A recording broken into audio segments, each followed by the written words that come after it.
레위기 13장 18절부터 39절 말씀입니다. 피부에 종기가 생겼다가 나았고 그 종처에 흰 점이 돋거나 희고 불구스름한 색점이 생겼으면 제사장에게 보일 것이요 그는 진찰하여 피부보다 얕고 그 털이 희면 그를 부정하다 알지니 이는 종기로 된 나병의 환부임이라. 그러나 제사장이 진찰하여 거기 흰털이 없고 피부보다 알지 얕지 아니하고 빛이 옅으면 제사장은 그를 이레 동안 가두어 둘 것이며 그 병이 크게 피부에 퍼졌으면 제사장은 그를 부정하다 할지니 이는 환부임이니라. 그러나 그 색점이 여전하고 퍼지지 아니하였으면 이는 종기 흔적이니 제사장은 그를 정하다 할지니라. 피부가 불에 되었는데 그 된 곳에 불구스름하고 희거나 순전히 흰 색점이 생기면 제사장은 진찰할지니 그 색점의 털이 희고 그 자리가 피부보다 우묵하면 이는 화상에서 생긴 나병인즉 제사장이 그를 부정하다 할 것은 나병의 환부가 됨이니라. 그러나 제사장이 보기에 그 색점에 흰털이 없으며 그 자리가 피부보다 얕지 아니하고 빛이 옅으면 그는 그를 이레 동안 가두어 둘 것이며 이레 만에 제사장이 그를 진찰할지니 만일 병이 크게 피부에 퍼졌으면 그가 그를 부정하다 할 것은 나병의 환부임이니라. 만일 색점이 여전하여 피부에 퍼지지 아니하고 빛이 옅으면 화상으로 부은 것이니 제사장이 그를 정하다 할 것은 이는 화상의 흔적임이니라. 남자나 여자의 머리에나 수염에 환부가 있으면 제사장은 진찰할지니 환부가 피부보다 우묵하고 그 자리에 누르스름하고 가는 털이 있으면 그가 그를 부정하다 할 것은 이는 옴이니라.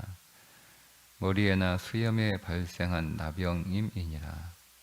만일 제사장이 보기에 그 옴의 환부가 피부보다 우묵하지 아니하고 그 자리에 검은 털이 없으면 제사장은 그 옴 환자를 이레 동안 가두어 둘 것이며 이레 만에 제사장은 그 환부를 진찰할지니 그 옴이 퍼지지 아니하고 그 자리에 누르스름한 털이 없고 피부보다 우묵하지 아니하면 그는 모발을 밀되 환부는 밀지 말 것이요 제사장은 옴 환자를 또 이레 동안 가두어 둘 것이며 이레 만에 제사장은 그 옴을 또 진찰할지니 그 옴이 피부에 퍼지지 아니하고 피부보다 우묵하지 아니하면 그는 그를 정하다 할 것이요 그는 자기의 옷을 빨아서 정하게 되려니와 깨끗한 후에라도 옴이 크게 외부에 퍼지면 제사장은 그를 진찰할지니 과연 옴이 피부에 퍼졌으면 누른 털을 찾을 것 없이 그는 부정하니라.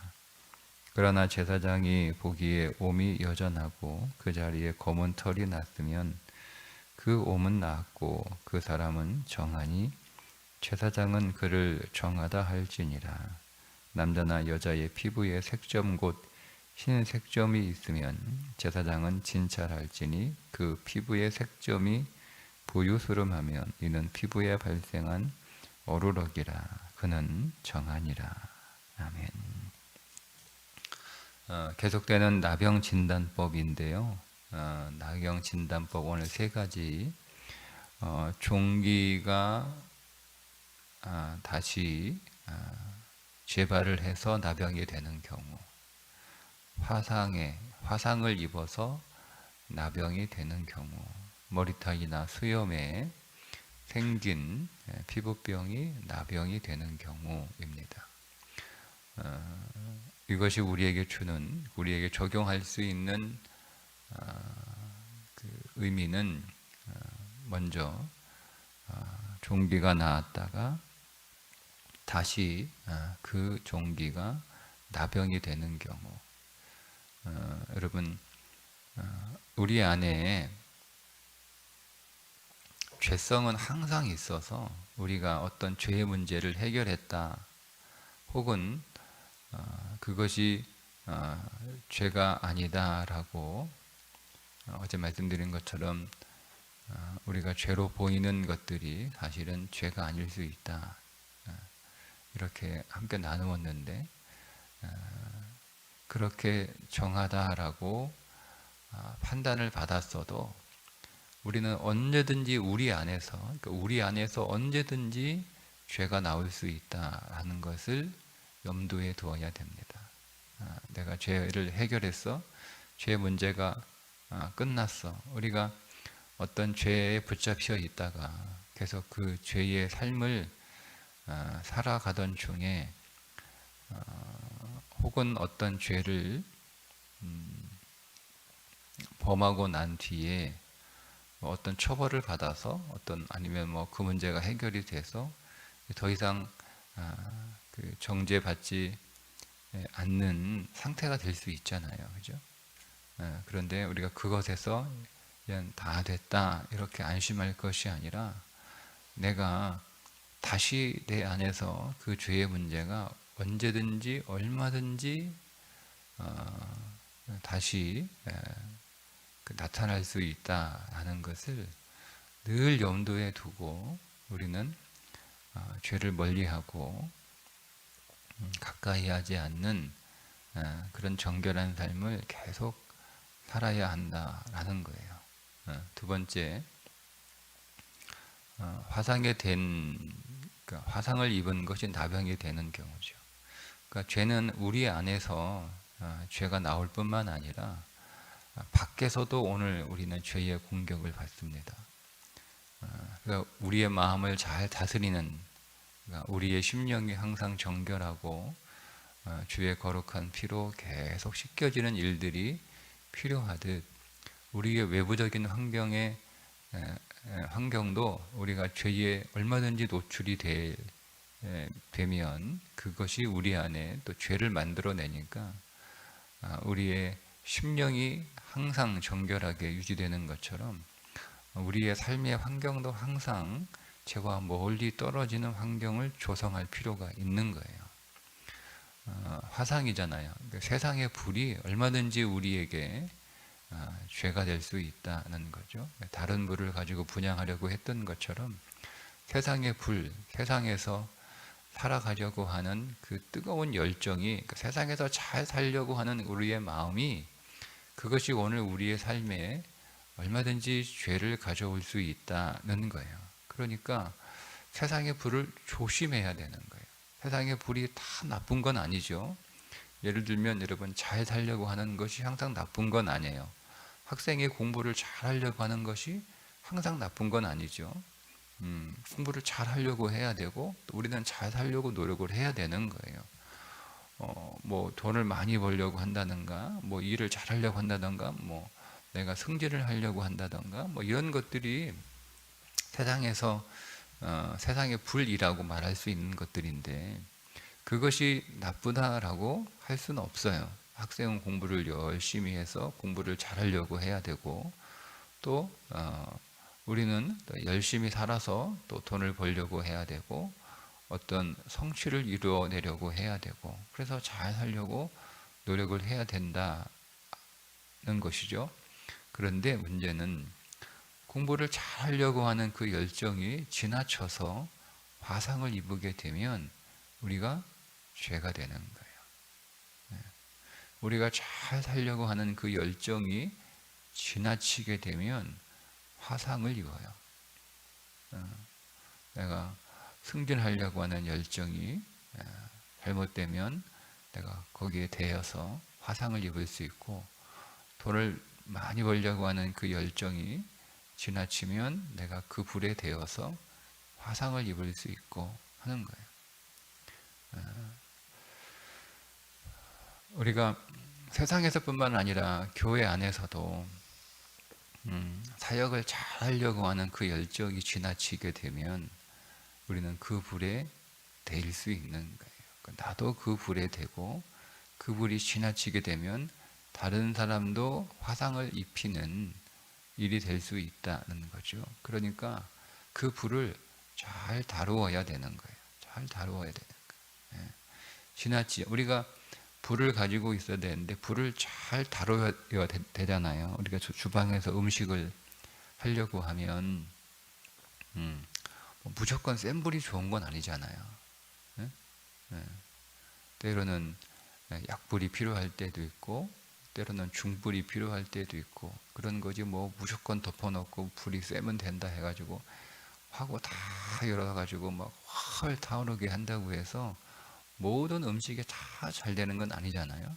그러니까 음식을 할 때도 불 조절을 잘 해야 되는 것처럼 우리가 이 땅을 믿음으로 정결하게 잘 살아가려면 그 불 조절을 잘 해야 되는 거예요. 무조건 열심히 내는 것만 좋은 게 아니다. 그것이 크게 보면 넓은 범위 안에서 내가 너무 센 불로 살아가다가 내가 너무 일찍 소진되는 거, 이게 번아웃이라고 표현을 하잖아요. 너무 일찍 소진되는 거, 그것도 사실은 우리가 우리 자신을 잘 통제하지 못한 거니까 이 정결, 부정과 그 정결함의 차원에서 보면 잘못된 거예요. 그러니까 내가 내 불 조절을 잘 해야죠. 무조건 열심히 사는 것만이 능사는 아니고 무조건 열심히 공부하는 것만이 능사는 아니다. 이거를 잘 조절해야 된다라고 하는 거죠. 그것이 스스로 화상을 입을 수도 있고 또 누군가의 화상을 입힐 수 있는 일이다. 이렇게 우리가 적용을 할 수가 있습니다. 세 번째 오문인데, 오문 이제 뭐 머리털이나 뭐 수염이나 이런 데 생기는 그 피부 질환인데 그것이 나병이 될 수 있다는 거죠. 근데 이제 보통 이 머리털이나 이렇게 뭐가 생기면 잘 모르잖아요. 잘 안 보인단 말이에요. 그러니까 질환이 생겼음에도 불구하고 그 털 때문에 머리카락 때문에 그게 안 보여. 그러니까 모른단 말이에요. 모르고 지나간다 수도 있는 거잖아요. 여러분 우리가 어떤 죄를 이 머리카락처럼 어떤 것들에 숨길 수 있는 거예요. 그게 나도 속고 남도 속는 거예요. 우리가 어떤 그 삶의 여러 가지 뭐 열심히 살아야겠다라고 하는 것에 우리의 죄악이 숨겨져 있을 수 있는 거죠. 내가 뭐 회사를 키워야겠다. 그래서 우리 직원들 더 월급 주고 싶다. 나도 회사가 잘 살고 싶지만 우리 직원들도 잘 살게 하고 싶다. 이 나라도 잘 살게 하고 싶다. 이런 것들에 가려서 그 안에 우리의 죄가 딱 틀 수 있거든요. 근데 우리는 그 머리카락에 가려서 그게 안 보이는 거예요. 그것이 오늘 우리 안에 악성 피부질환, 우리의 몸을 상하게 하는 질환이 될 수 있다는 거죠. 그러니까 여러분 우리는 항상 내가 어떤 의도를 가지고 삶을 살아가느냐 하는 것이 중요합니다. 우리가 어떤 모습, 어떤 목적, 또 어떤 목표를 향해서 살아가느냐 하는 것도 중요하지만 그것보다 더 중요한 건 내가 어떤 의도를 가지고 내 마음의 진짜 의도는 뭐냐, 내 마음의 정말 진심은 뭐냐 라고 하는 것이 더 중요한 거예요. 그게 우리가 인생을 살아가는 것도 마찬가지고요. 교회에서 신앙생활 하는 것도 마찬가지예요. 우리가 겉으로 드러나는 것은 내가 교회 사역을 열심히 해요. 교사로 열심히 사역하고 또 찬양대나 찬양단이나 또 뭐 여러 가지 또 주방이나 뭐 여러 가지 우리가 교회 사역들이 있잖아요. 그 사역들을 열심히 할 수 있어요. 거기에 시간도 쓰고 돈도 쓰고 거기에 많은 마음도 쓰고 해서 우리가 열심히 사역을 하는데 겉으로 보여지는 건 참 저 사람 믿음 좋다, 열심히 신앙생활한다, 저런 사람이 없다라고 할 만큼 그렇게 그의 온 모든 삶의 자원들을 다 거기에 쏟아부어서 섬길 수 있는데 그게 다른 목적으로 그렇게 할 수 있다는 거죠. 예를 들면 뭐 요즘 이제 다시 그 신천지가 열심히 활발하게 대놓고 전도하고 그러는데 그럴 수 있잖아요. 교회 안에 신천지가 들어왔어요.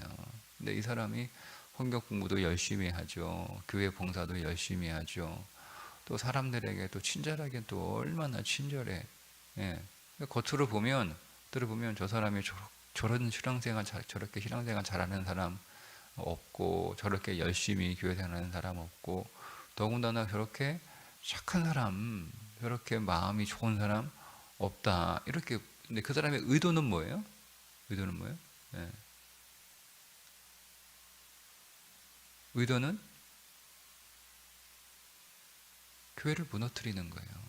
의도는, 목적은. 근데 이게 다 가려졌잖아요.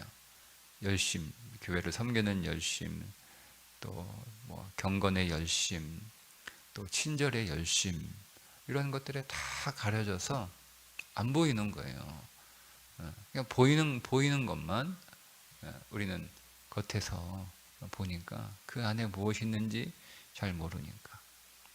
근데 그런 것처럼 우리의 의도가 중요하다라고 말씀을 드리는 것처럼, 그런데 그 의도가 나 자신도 속을 수 있다는 거예요. 내가 남들을 속이는 것은 뭐 그렇다 하더라도 그렇게 내가 내 의도를 뻔히 내 스스로 알고 남들을 속일 수도 있지만 그런 사람은 이제 악이기 때문에 그건 악이기 때문에 그거는 뭐 금방 드러나요.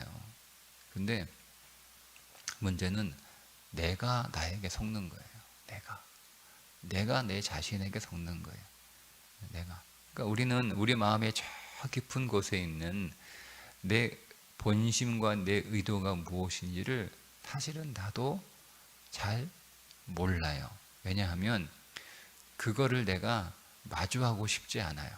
그래서 우리 안에 그것들을 저 깊은 곳에 넣어놓고 나면 나도 잘 보이지 않으니까 나도 그냥 내가 말하는 것, 내가 막 믿음 얘기하고 뭐 예수님 얘기하고 뭐 은혜 얘기하고 이런 거 말 잘 많이 하면 나도 속거든요, 나 자신에게.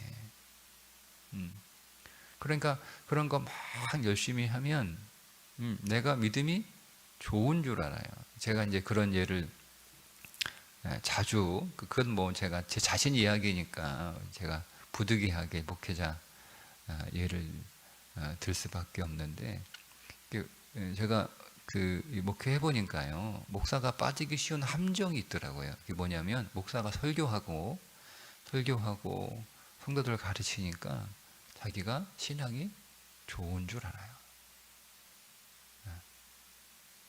그럼 설교하고 성경 연구하고 성경 읽고 뭐 예배 인도하고 기도회 인도하고 그건 뭐 그건 신앙이 좋은 거 아니에요? 라고 여러분 생각할 수 있는데 그렇지 않아요. 이게 일이 되면 신앙과 일은 다른 거잖아요. 그죠? 신앙과 일은 다른 거예요. 그러니까 목사는 이게 처음에 신앙이었다가 이것이 일이 되면 이제 일이 되는 거잖아요. 예? 제가 그냥 이렇게 목회를 하지 않을 때, 공부하지 않을 때, 예? 학교 다닐 때는 그냥 일반 신앙인이었잖아요. 교회 일반 성도였고. 근데 거기서 은혜 받고 또그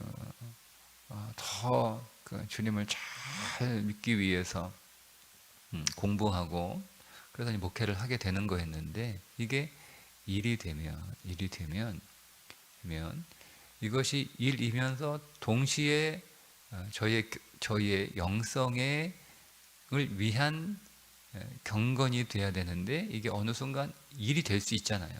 그죠? 그럼 저는 일로서 성경 연구할 수 있고, 일로서 여러분에게 설교할 수 있고, 일로서 예배 인도할 수 있고, 일로서 기도회 인도할 수 있고, 일로서 성도들 목양하고 신방하고 상담할 수 있어요. 그런데 그렇게 그 일을 잘할 수도 있단 말이에요. 일을 못하는 게 아니고 일을 또 잘할 수 있어요. 근데 일을 잘한다고 해서 일 잘한다 그러니까 목사가 속는 거예요. 내가 신앙이 좋은 줄 알아요. 근데 그렇지 않아요. 그게 다 가려 있는 거예요. 머리카락 같은 거에 다 숨겨진 거예요. 그거와는 다르다. 자, 여러분 그 정도냐? 그 정도니 성도들은 여러분 어떻게 했어요? 성도들은 목사도 그런 위험에 언제든지 노출되어 있거든요. 그래서 목사는 일이 목사에게 어떤 좋은 영성에 도움이 되는 것은 맞지만 그것과 자신을 분리해서 자신을 계속 점검하는 일이 반드시 있어야 되는 거예요. 그러니까 일로서 성경을 연구하는 게 아니라 영성으로 성경을 연구해서 그 결과를 나눠야 되는 거예요. 그래야 계속 정결해지는 거죠. 그리고 성도도 계속 또 정결해지는 거예요. 그런 자기 점검이 우리 안에 계속 있어야 되는 거죠. 결국 오늘 이 13장 18절부터 39절의 말씀의 의미는 뭐냐면 끊임없이 자신을 점검하라는 거예요. 끊임없이. 그러니까 우리는 계속 죄가 내 안에 들어오지 않도록, 그러니까 죄가 들어오게 돼서 처음부터 확 죄가 들어오는 게 아니고요. 부정함이 먼저 들어와요. 부정함. 이건 죄는 아니거든요. 부정함이 먼저 우리 안에 들어오고 그 부정함이 우리를 다시 죄로 데리고 가는 거예요. 근데 우리는 이 부정함에 대해서 그렇게 이 오늘 레위기 11장부터 쭉 이렇게 그 15장까지의 말씀을 읽어보면 정말 까다롭잖아요. 정과 부정에 관한 규례가 이렇게 까다로울 수가 없어요. 야, 이거 어떻게 사나? 어떻게 사나? 피부병 하나 다 보면 이거 하나 다 살피는 거예요. 이게 올라왔는지, 색깔이 어떤지, 그게 옅은지, 오목 패였는지, 털이 검은지, 털이 흰지, 노르스름한지 다 살펴야 엄청 까다로워요. 이게 물론 이제 여러 가지 질환에 관한 세밀한 표현이기는 하지만 이것이 오늘 우리의 신앙에 적용될 때 이게 너무 까다로우니까 이거 복잡하고 머리 아파가지고 힘들어가지고 신앙생활 뭐 하겠나 싶을 정도로 그러니까 우리는 여기에 대충 얼버무린단 말이에요. 대충 그죠? 그러니까 죄는 아니니까 대충 얼버무려요. 근데 여러분 우리는 항상 죄가 그렇게 들어온다는 걸 잘 몰라요. 어느 날 죄가 죄로 들어온다라 생각하는 거예요. 아니에요. 여러분 죄는 부정을 통해서 들어와요. 일반적으로 죄가 확 죄로 들어오는 경우도 있지만 그런 경우는 사실 많지 않아요. 왜냐하면 우리가 뻔히 알거든요. 죄인 줄. 어느 정도 신앙생활하면 이게 뻔히 죄인 줄 알아요. 여러분 우리 안에 미움이 죄잖아요. 미움이 죄. 근데 우리 안에 미움이 처음 딱 들어오나요? 분노가 들어오는 거예요. 성경의 분은 죄라고 얘기하지 않아요. 그냥 하루고 지나니 다 풀어라 이렇게 얘기하고 있지 왜 분노하냐 뭐 이렇게 정죄하진 않잖아요. 그러니까 성경에서 분노의 감정은 성경에서 인정하는 거예요. 근데 그 분노의 감정을 하루가 지나도록 품고 있지 말라는 거죠. 왜요? 그 분노가 죄가 되는 거예요. 미움이라고 하는 죄가 되고 그 미움이라고 하는 것은 사랑하지 않는 죄를 낳는 거예요. 그러니까 그 사랑하지 않는 사랑하지 않는 뭐 어떤 형태가 나오겠죠. 근데 그거는 이 분노라고 하는 감정을 통해서 시작이 된 거였단 말이에요. 근데 우린 분노는 죄가 아니니까 우리는 막 얼마든지 분한 거 어떻게 해요? 감정인데. 근데 우리가 그거를 잘 처리해야 되는 거죠. 그 성경의 말씀대로 하루가 가기 전에 다 처리해라. 품을 품지 않도록 그 분을 다 해결해라. 그렇게 우리가 살아야 되는데 그렇지 않거든요. 잘 점검해야 되는 거예요. 우리 안에, 내 안에 일어난 이 분노는 왜 생겨난 것인가? 나는 왜 분노하는가? 자기 점검을 자꾸 해야 되는 거예요. 예를 들자면, 분노만 예를 들자면 그런 식으로 그냥 내가 기분 나빠, 내가 너무 분해, 내가 너무 화가 나, 그것만 여러분 우리가 생각하는 게 아니라 이 분노가 내 안에 왜 들어왔는가, 나는 왜 분노하는가, 이거를 잘 점검해야 되는 거예요. 그래서 내 안에 분노의 감정을 여러분 다 가질 수 있죠. 근데 왜 이 분을 품지 못하고 계속 가져가는가? 왜 이 분노가 내 마음 안에 자리를 잡았는가? 내 마음의 분노를 자리 잡게 한 내 마음에 있는 그 정체는 무엇인가? 이것들을 잘 살펴봐야 되는 거죠. 그렇게 하지 않으면 그것은 그냥 분노라고 하는 자연스러운 인간의 감정이었는데 이것이 관리되지 않으니까 우리 안에 미움이라고 하는 죄가 나타나는 거예요. 그 미움은 또 저주라고 하는 죄를 낳게 되는 거죠. 그런 거예요.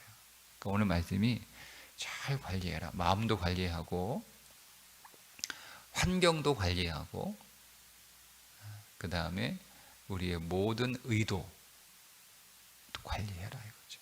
조심해라. 그래서 항상 우리가 정결한 상태가 유지가 되도록, 정결한 상태가 유지가 돼야 여러분 우리가 더 은혜 안으로 들어갈 수 있고요.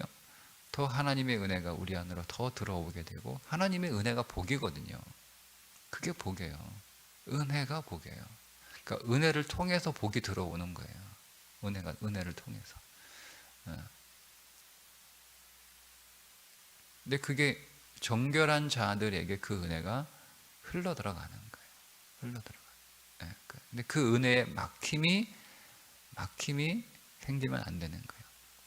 여러분, 우리가 죄를 지어도 하나님이 우리를 사랑하시는 건 변하지 않아요. 변하지 않아요. 근데 우리는 하나님 앞에 죄의 문제가 다 해결돼서 이제는 의로운 자로 여겨졌지만 그것으로 끝나면 우리는 뭐가 되죠? 하나님 앞에 기쁨을 드리는 존재가 돼야 되는 거예요. 부모가 여러분 자식이 잘못한다고 너 잘못하니까 이제는 너하고 나하고 난 너 이제 사랑하지 않아, 이렇게 하지 않잖아요. 그죠? 우리가 자식을 다 사랑하지만 그 자식 가운데 부모의 기쁨이 되는 자식은 따로 있어요.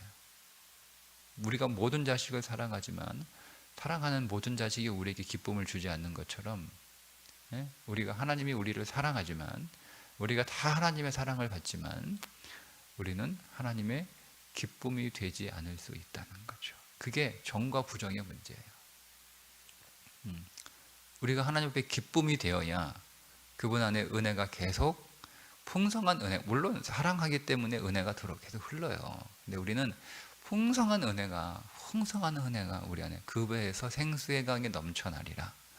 생수의 강이 넘쳐나는 삶이어야 되거든요. 그게 생명이 넘쳐나는 거예요. 그렇게 하기 때문에 오늘 우리는 하나님 앞에 정결한 자가 되어야 된다라는 거죠. 그렇게 하기 위해서 오늘 저와 여러분은 우리의 마음도 계속 살펴야 되고, 우리의 환경도 살펴야 되고, 내가 일하는, 행동하는 모든 목적과 의도까지 다 살필 수 있는 그런 철저함이 필요합니다. 그래야 계속 우리 안에 계속 은혜의 강이 계속 흐르는 거예요. 이게 멈춰다가 시냇물이 줄줄줄 흐르면 여러분 거기에 피라미밖에 더 살아요? 피라미밖에 더 살아요? 그 시냇물에?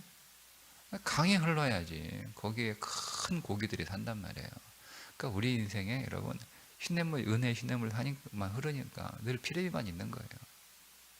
큰 물고기가 있으면 은혜의 강이 되고, 그게 은혜의 강이 더 넘쳐서 은혜의 바다가 돼야 거기에 풍성한 물고기들이 있는 것처럼 오늘 저와 여러분 안에 은혜가 더 넘쳐나기를 주님의 이름으로 축복합니다. 기도하겠습니다. 하나님 아버지, 오늘도 우리를 더 정결하게 하시고 우리 안에 있는 모든 부정한 것들이 더 처리될 수 있도록 우리의 마음도 살피고 우리의 환경도 살피고 오늘 내가 살아가는 의도와 이유도 살필 줄 아는 하나님 앞에 더 철저하고 하나님 앞에 더 우리 자신을 들여다볼 수 있는 그런 믿음의 삶을 살아가는 하루가 되게 해주셔서 오늘 우리 안에 은혜가 더 흐르게 하심으로 은혜가 강같이 흐르게 하시고 은혜의 바다를 이루는 삶이 되게 해 주옵소서. 예수님의 이름으로 기도드리옵나이다. 아멘.